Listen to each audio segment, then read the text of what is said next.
Hello and welcome back. In this episode of the Spotlight series, we're joined by the incredible Sammie Searle, performer, entrepreneur, franchisor, and founder of the award-winning children's entertainment business Boogie Tots. After spending years entertaining audiences across the UK and overseas, Sammie found herself facing a question many performers eventually ask. What happens when the life you want no longer fits the career you've built? Rather than waiting for the perfect opportunity to appear, she created one for herself.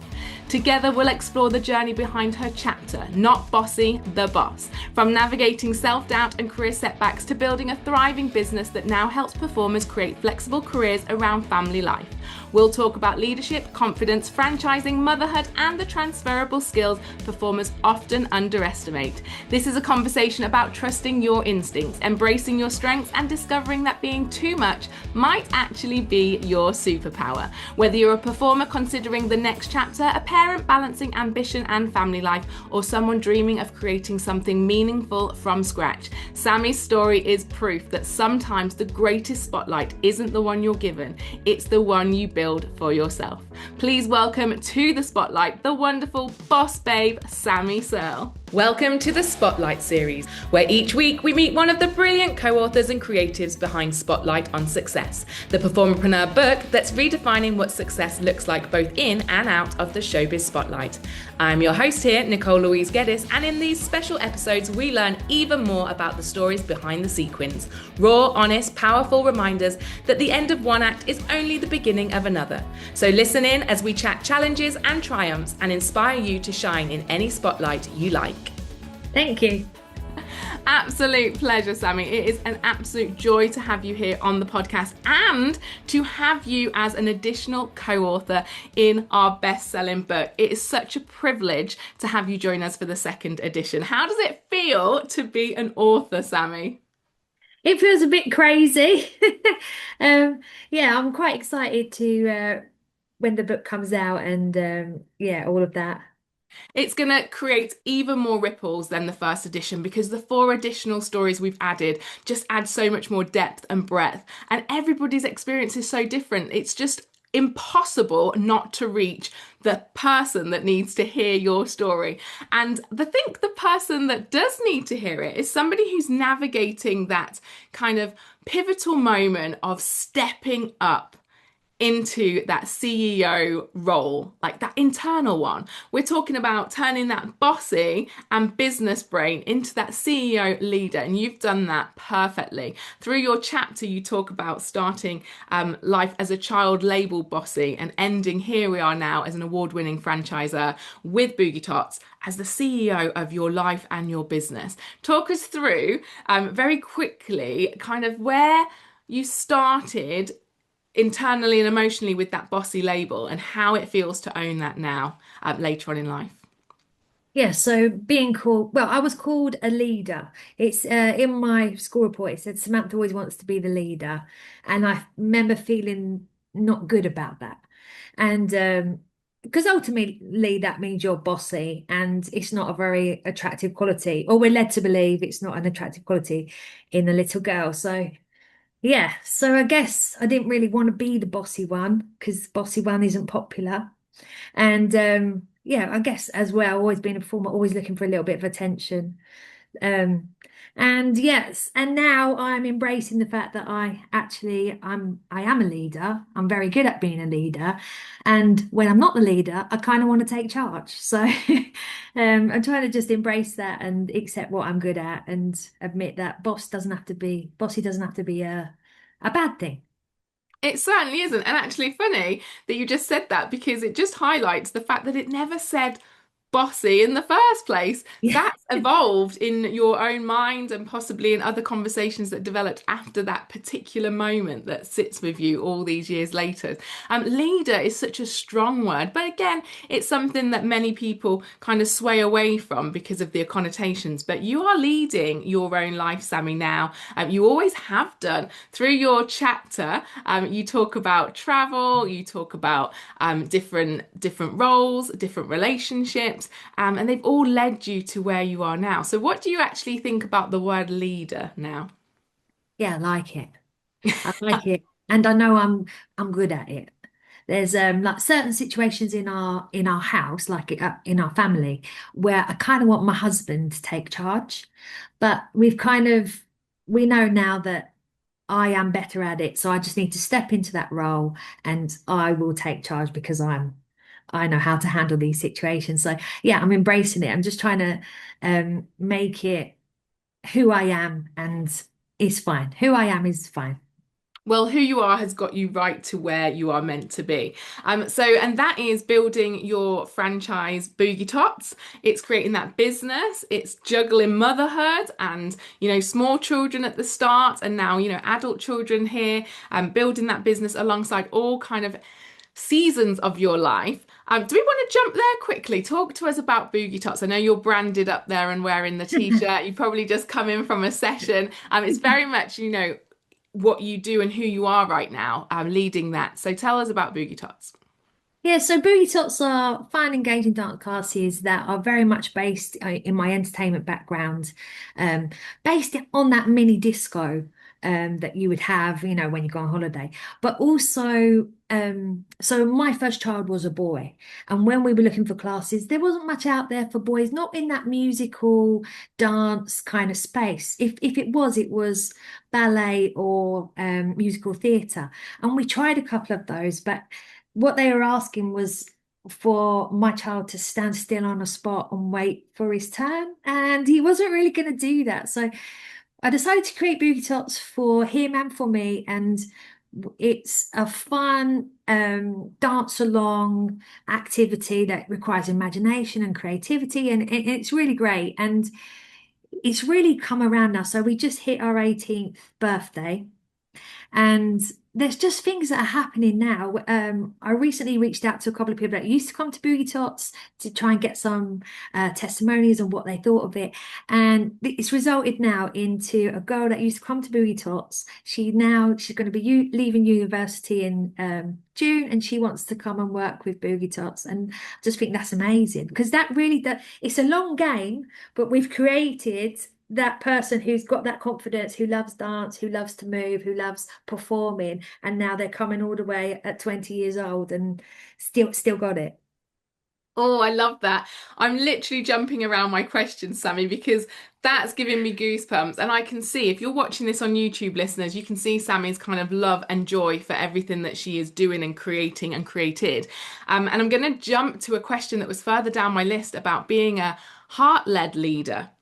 And I think you can tell from listening to that and that journey, 18 years in the making of just the Boogie Top part. But you've also spoke about, using your skills from the entertainment industry, from those mini discos and entertainer kind of skills and foundations to build that. And then you built it around your son. And I'm just seeing so many love hearts when I'm speaking to you and hearing your story. It's just very heart led. And if you've read Sammie's chapter, you'll know she followed her heart into relationships and moving countries and motherhood. Do you think that is something you'd encourage others to do? Because the girl that you are now taking on as Boogie Tots professional, she's also kind of following her dreams and her heart. Do you think that's important? Yeah, I think times are different now, and I think younger people do that more. I think they take on, well, if they can find a job, they take on jobs they want to do, and I think it's important to leave your heart. It's about happiness. You've got to be happy in your work. There's nothing worse, I think, in than going to work in an environment where the people are hard to get on with, or there's no joy when you're there. So I think it is really important to lead with your heart and do the things you want to do, because um what's the risk if you don't like it? You find another job, or you try something else. I was always brought up that way, that if it doesn't work out, you just come home again, or if it doesn't work out, you do something else. So I've kind of always led with that. And you know risks are good. It's good to take risks. You're never going to get anywhere if you just stay on one path for the rest of your life. You've got to experience stuff. I completely agree. And that sentence and that statement you said that your family obviously said to you growing up is one that, I can completely relate to. It was something that was said in our household often. If you don't like it, you don't have to stay. You can come home, home, home, home. And just knowing that you had that security to make a different choice, and change things up. But that's you and I now here at the end of a good few chapters going, it works. You can evolve, you can maneuver. Is there any point, Sammie, where your head really did say one thing and your heart said the other, and you were in that limbo kind of moment? Or have you always followed your heart? I think it's hard to follow your heart sometimes because your head is like sensible decisions. Um, but in entertainment, in that environment, um, there's very much it's very much led that way. I was thinking this about I think that might be why I'm quite good at business. Because there's a lot of trial and error in entertainment. You get lots of chances. You have different holiday makers every 2 weeks. So something that lands one week might not land the other, or so I think you get lots of chances. So I think when I was younger, I would have led with my head and maybe followed the contract. I think a lot of people do that. But as time went on, I did leave with my heart. I left could be considered the perfect job, or the job I was striving for. I left that to follow my heart and be with my now husband. I think it's important for you to say that part out loud, because many people reach a crossroads and it is determined. That crossroad is, you know, navigating those relationships, that building on and wanting something different that might not fit with where we've been going. And a lot of the time I hear my clients say, it's that moment of marriage or parenthood, and there's no shame in that. That's exciting. That's a brand new chapter. And I think you're absolutely right. For many years we'd have followed our heads, but when the heart does kick in, and that's what the book's about, right? When passion meets purpose, when the heart and the passion and everything aligns, then you've got the next beautiful spotlight to step into. What other skills, because I think you're right, I think entertainment does give people a lot of chances and experience to take chances. I love that, and I'm gonna use that in the future and credit you for it, because it's perfect. It makes complete sense. So that is a fundamental kind of lesson and learning through entertainment and the entertainment industry that we probably don't even realize we're gifted. What other things do you think is transferable? What do you think as an entertainer you learned that now as a CEO of your business you're going, yeah, no, I learned that many moons ago and it's working for me today still? So I think definitely people skills. I think people underestimate people skills, and I see this a lot in my business, where the ability to talk to other adults. Now, that might sound really silly, but people can entertain kids all day, but you've got to entertain the adults too. And that's where the gold is, because especially in a school, when we go into schools and nurseries, if you can get those teachers and those TAs involved and dancing, I think it just changes everything. And then they're on your side, so then the kids are on your side, the parents are on your side. I think that's really, really helpful. And also being able to work a crowd. So I feel in my business, in Boogie Tots, I could get, maybe not everyone, but at one point I could get each of you joining in at some point. And I'm very confident in that. And I think the ability to keep going, do your set no matter what's happening, you just keep going, even if the world's crumbling, you're just carrying on. I think that's really important. And yeah, and confidence, and faking confidence, because we always, as an entertainer, you may not have the confidence that you portray, but confidence is a big one. And then do you know what else? When I became a mother, I then realized how important it is to highlight the kids, entertain the kids, let them have their moment. And I really try and do that. And I think just like those skills that you think are social people skills are actually really valuable. And another one, just being able to talk on a microphone. The amount of people that are scared to talk on a microphone. I experienced that when I was on the PTA in the school. No one wants to make an announcement. So, and that's another place where I took a step forward and became the leader. I love that. No, there's hundreds of transferable skills. I think you could go on and on, because you're right. There's so many. And listeners, if you're listening going, well, I can do that, I can do that, I can do that. You can do anything, those foundations from our showbiz background really do hold us in good stead. This book is living proof. You're living proof. Everybody that comes on this podcast is living proof. So if there's a performer listening today who feels trapped because they consider themselves just a dancer, just a singer, just an entertainer, what would you want to tell them directly? What kind of mindset shift do they need? Because we know they've got the skills. They're listening and thinking, oh yeah, no, I can do all of that. But there will be just a piece of that puzzle that's missing. They just think they're just a. What's your advice for those people listening?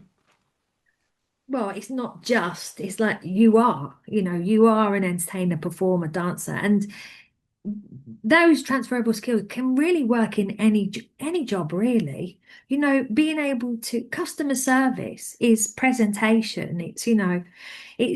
Yeah, I personally think if you want to do something, you should just go for it. You should give it a try because what do you actually lose? You might lose a little bit of time, a little bit of effort, maybe some money.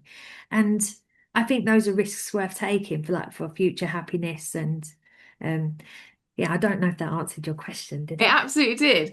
What can you lose, but what can you gain? I love that. You said, Sammy, I'm going to repeat it back to you. You're not just A, you are A. And I think that's the bit. Maybe we're putting a bit of shade on the fact that, we're just a performer or we are a, but actually that is who you are. And that version of you can step to the next spotlight, to the next job, to the next role, purely because of exactly who you are. A dancer, a singer, an entertainer, that is always going to be part of you.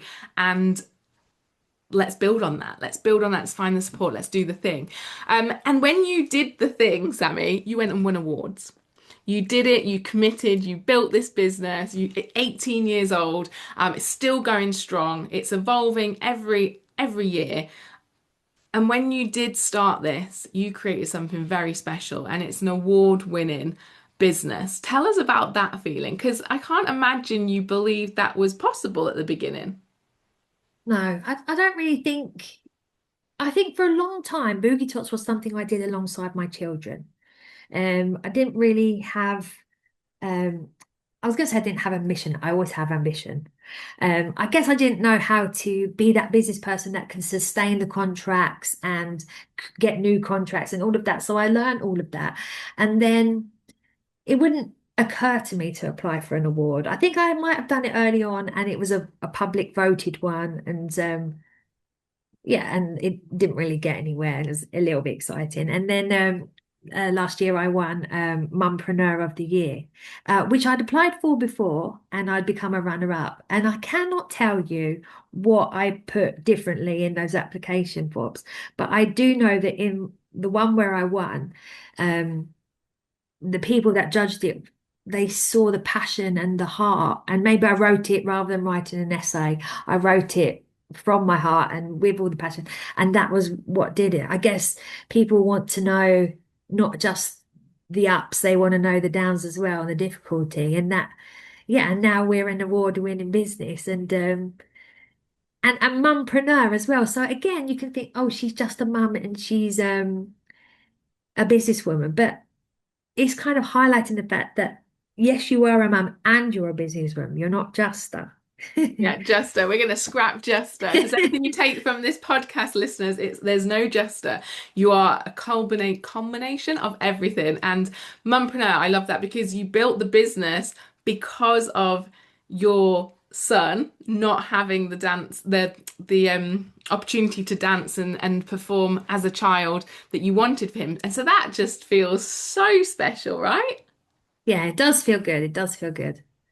It's an incredible journey, and you're also an SBS winner. If anyone's into the entrepreneurial circles of watching Theopathetis, who is the founder of that award as well. So you're one of those. That's amazing as well. So much exciting stuff, and you can read about the highs and the lows that you've spoken about just then inside the chapter. But are you comfortable to share a couple of those lows to make, so that the listeners can really hear how real these stories are? What is a low that stands out for you, Sammy, over the years? Well, the first one was when we set up Boogie Tots. Um, it was a bit of a disaster. It was the class. the vision of the class for me was going to be brilliant. We were going to learn the routine. You know, me and Ben can do this little routine. We can show you. You're going to do it with your kid. It's going to be fantastic. And it was sort of like teaching you a dance, you know, stop and start the music, learn this bit. And we quickly realized that this isn't going to work. It's just not going to work. And it was really busy as well with the class. And I just didn't really know what to do. So I just sort of sat them all down, got them in a circle, and I think we might have sang Twinkle Twinkle Star. I know nursery rhymes, but I don't know if I could access them at the time. So I think we did Row Your Boat, Twinkle Twinkle, and then someone asked for one called Dingle Dangle Scarecrow, and I was like, I don't even know that one. So I think they sang it, and it just felt like a bit of a disaster. And I just thought, how is this? Oh, I thought, oh my God, this is so embarrassing. That's what I thought. And but you know, we continued, and it's pretty good today. And I know a lot more nursery rhymes, but yeah, that was quite a low. And there was a point when I did think about stopping it. I was going to quit, but someone liked it, and they're called Sure Start nurseries. They picked it up, and we went again, you know. And this time I didn't have to tout for business. They were going to pay me. So then it went on. So it went on the low, and then it went on the up again. And there's been lots of lows like that in business, like when you don't win a contract back, or a school now doesn't want you because they don't have the budget and stuff. But you know what? There's more schools out there, so you just keep going, and I yeah. think I think it's a really important story to tell, and we've got so many highs in your chapter, in your journey, in your life. And I do want the listeners to hear all of that and read all about that. But the purpose of the book is to show that transition, to show that evolution, to show that growth and that determination that we've all got. And I think you're absolutely right.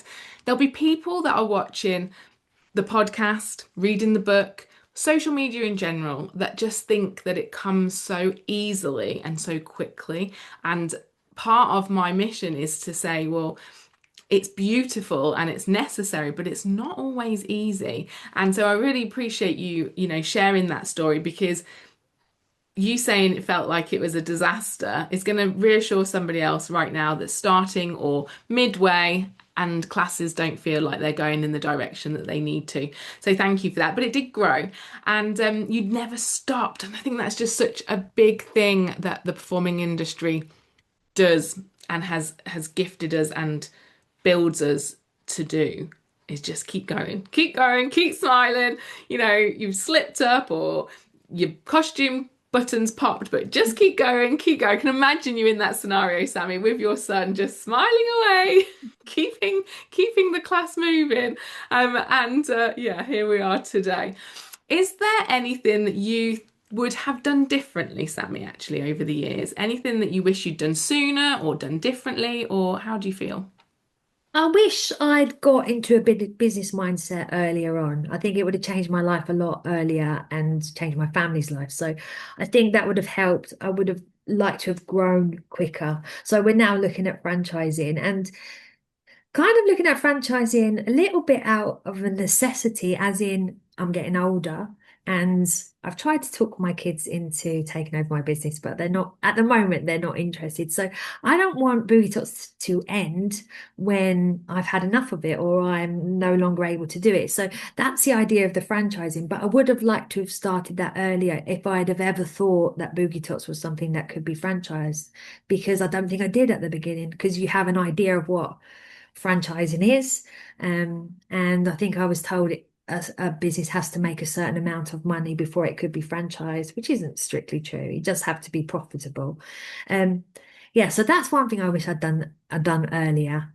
And also get instructors in. So I had some instructors early on and have had bad experiences with them. And so then I was shied away from that for quite a while. And now I'm back on it, and it's all fine because I know what I want and I know how to get the right people. But yeah, I just think sometimes when you get burned or have a bad experience, you step away from it for a while. So maybe if I'd have got over those situations quicker, I could have expanded quicker. So as a CEO, you're going to have to delegate. So, and I guess that's where that next up level came from. Again, like I'm delegating, I'm learning, I'm growing. It's interesting you say about being more businessy, learning some more business stuff, because we don't get taught that in the industry, correct? We've got all these wonderful skills, but we don't get taught the business bit. However, as an entertainer, as a performer, you are running yourself as a business, just unintentionally, like without the knowledge. So how would you suggest performers find this business knowledge? Where did you learn it? Do you look for support? Do you use the internet? There's so many options here. What are your ideas for them? Well, first woke up to it during COVID when everyone was online. I guess I saw a couple of things, some business coaching, and I joined that. And then, so being part of SBS, you get access to business advice and like little courses and stuff like that. And then also, I'm part of a NatWest accelerator thing, which helps you with business. So there's always little courses and stuff you can do. But I've found it really useful for me personally to have like a mentor or a coach that keeps me accountable and offers advice and is a sounding board, because business is lonely. And with all the will in the world, your friends and family are wonderful, but they don't always say the right thing, and it can be quite annoying when they offer their opinions without having any, information on it. So, and if I ask my husband, he doesn't say the right thing, it does annoy me, and then I think, why did you ask him? Why did you do that? He doesn't know about this. So, yeah, I think having someone to talk to who is of the same level or a little bit above you is really, really helpful. That's been there and done that. I completely agree. I stopped talking to my husband about business a long time ago. He's in the military. He does not get the entrepreneurial journey. But you're right, community. It's the one reason that I built PerformerPreneur. Sammie is part of the community. And it's just so nice to know that you're not alone. Like you say, it is lonely. As a performer, as an entertainer, we've spent decades amongst people, doing and loving the same thing as us, to then step out of the entertainment industry and go, right, I'm now into the entrepreneurial circle, but I'm going to be on my own. It just seems really alien to me. We've been in casts, we've been in dressing rooms, we've been in studios, we've been surrounded by people, and we get a lot of energy from that. And so I am like you, Sammie, go find the people, go ask the questions, go learn, go join the communities, go get the mentor, and don't necessarily rely on those inner circles. There's something different there to have your life and your joy and your family time with. This is different. And would you agree that you said it was lonely, but it's very rewarding, but it's difficult at the beginning because it feels like we don't know many of the pieces of the puzzle? Yeah. When you were just talking there, it just made me think of something. As a performer and entertainer, we watch and we learn. Like we get taught our dances, we watch a good compare and we kind of pick what we might do for ourselves. And I think you don't have that in business, do you? You don't have someone to watch or learn from. And I think that could be like the clue, if you like, that we have a different way of working and we would take something that we're given and then adapt it to how it suits us. And I think you can apply that to business as well. 100%. Do you think that's kind of where sometimes people downfall because they're watching, and they're expecting the same results, but because they're not being taught it, they're not understanding all the layers beneath those kind of social media businesses, or the adverts for courses and things like that. Again, rhetorical question really, because I think the conversation has evolved that I think I agree with you.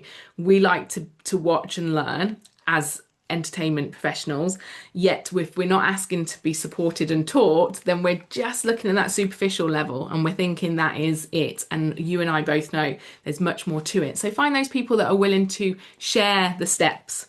And I know that you are absolutely the person to ask to showcase and share and teach how to run that incredible Boogie Tots franchise. So talk us through, Sammie, your process. How do you find these people? How do they find you?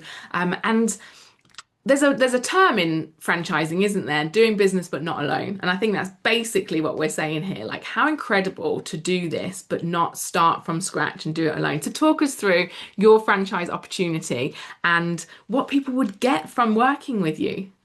Yeah, so if you wanted to invest in a Boogie Tots franchise, you can have that business in your area, so where you live. We're quite small at the moment, so it's more than likely that your area would be available. And you basically get everything you need. So all the lesson plans, all the choreography, when to do it in the term, but not just that, like not just the lesson plans, you get how to get into the schools and nurseries, like how to set up your marketing and social media, how to run your business, and basically everything you need. And if you like, there's kind of a few different options, but if you're a full-on entertainer, then there's some great stuff. Like we've got Easter Bunny package, we've got elf doorstep visits that we do, we've got kids discos and kids club that you can work with the local holiday parks. So there's a lot of opportunities there. But I think one of the main things that's great about a franchise is I've just told you about those 18 years and the ups and downs. It just cuts all that out because we've done all the trial and error. I mean, it doesn't mean it's easy. You still have to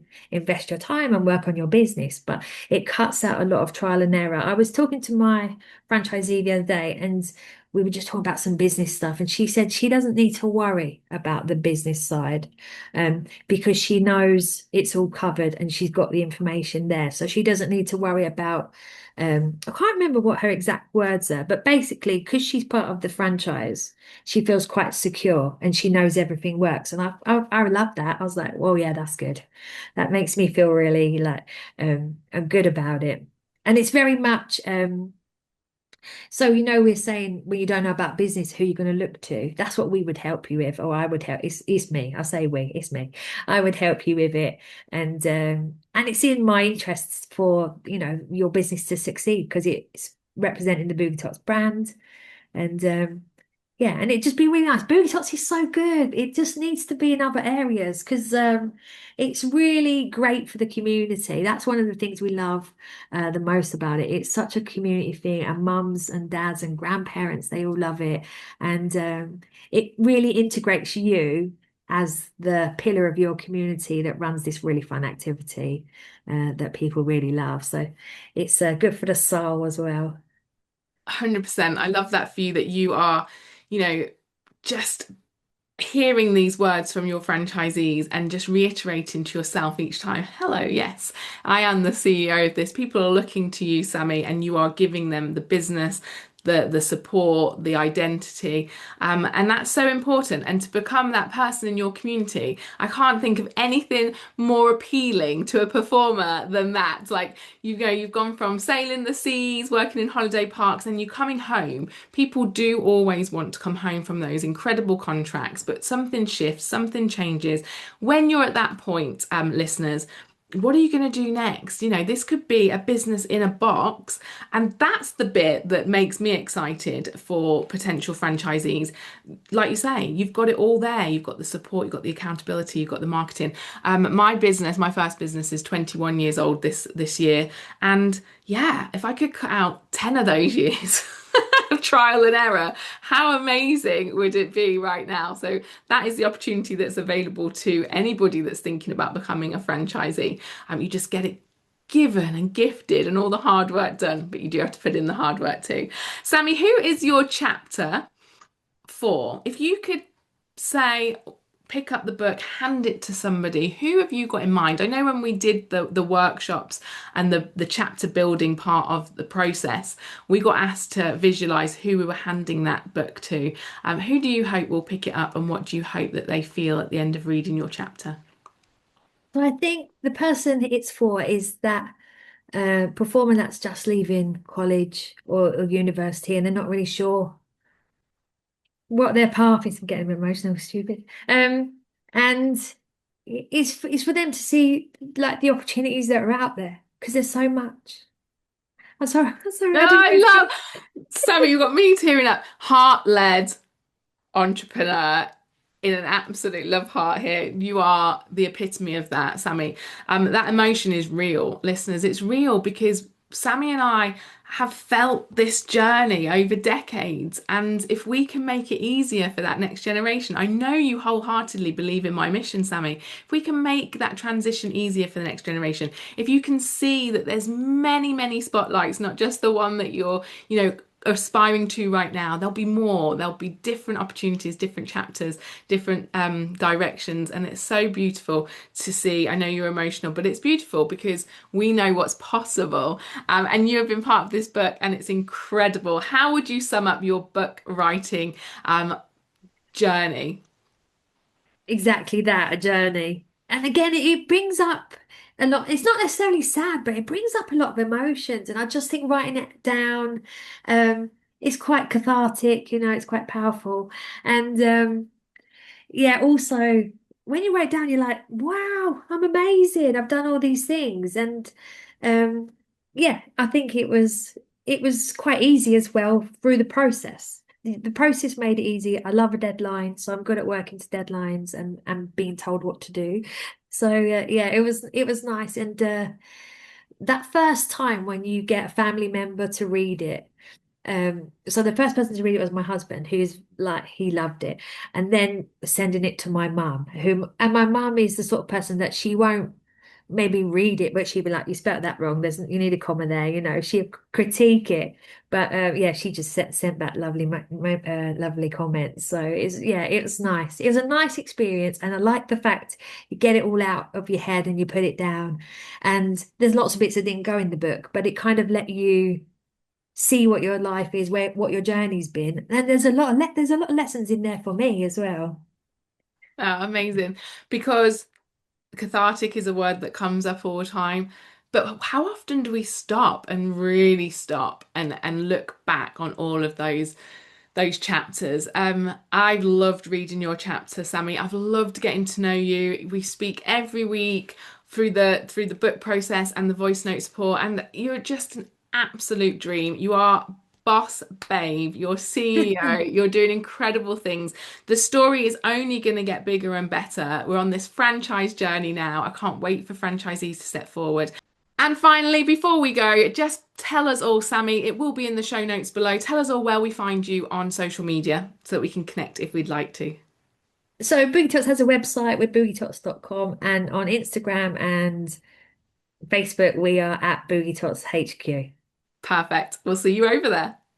Have a lovely rest of your day, Sammie. Listeners, please do go and buy the book Spotlight on Success, the second edition, available on Amazon. And we will be back next week with another episode. Big love, Sammie. Bye. There you have it. Thank you for joining us on today's episode of the Spotlight series, where stories shine and success gets redefined. If you loved what you heard, hit like, follow, or subscribe. And be sure to grab your copy of Spotlight on Success over on Amazon. And don't forget to tag us at PerformerPreneur across all socials. If you've been inspired today to step into a new spotlight, you can find a whole community ready to support you at performerpreneur.co.uk, as well as up-and-coming events and even more about each author. Until next time, stay bold, stay brilliant, and continue to shine.